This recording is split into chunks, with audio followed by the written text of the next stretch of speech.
Trains. Government policy. How are they connected? How did they start together? What's going on with rail policy today? To understand the current state of our U.S. rail policy, or even just the rail system, you need to understand the history. In 1815, the government granted the first railroad charter to John Stevens. This was one of the first of many government policies to come. By 1850, most lines were short and privately funded.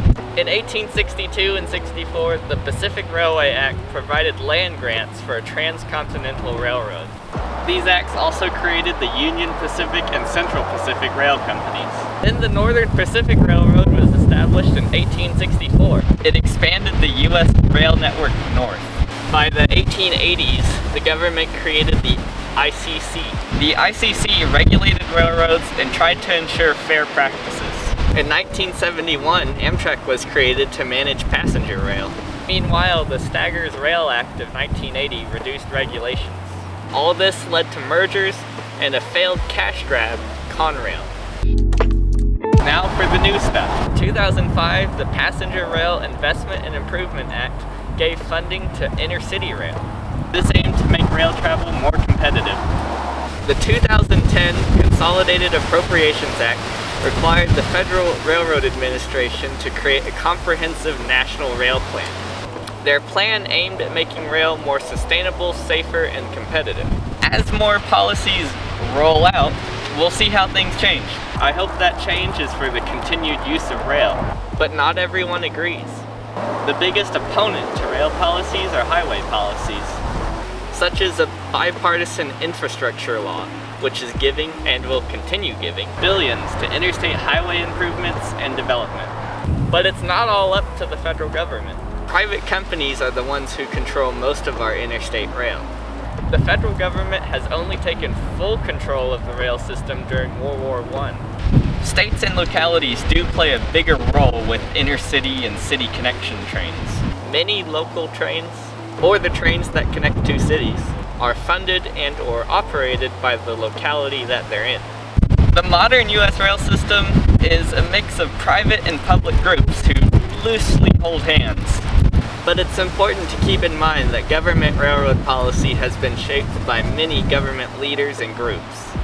So the fact that the overbearing policy surrounding trains functions at all is impressive.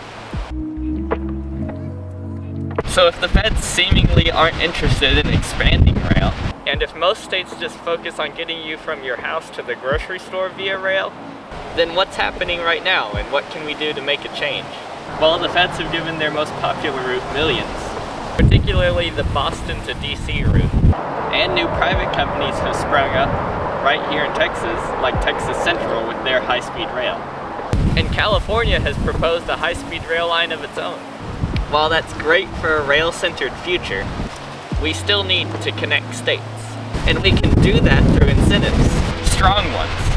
If we're honest, the federal government won't be able to run a high-tech rail system on their own, but they can start the ball rolling.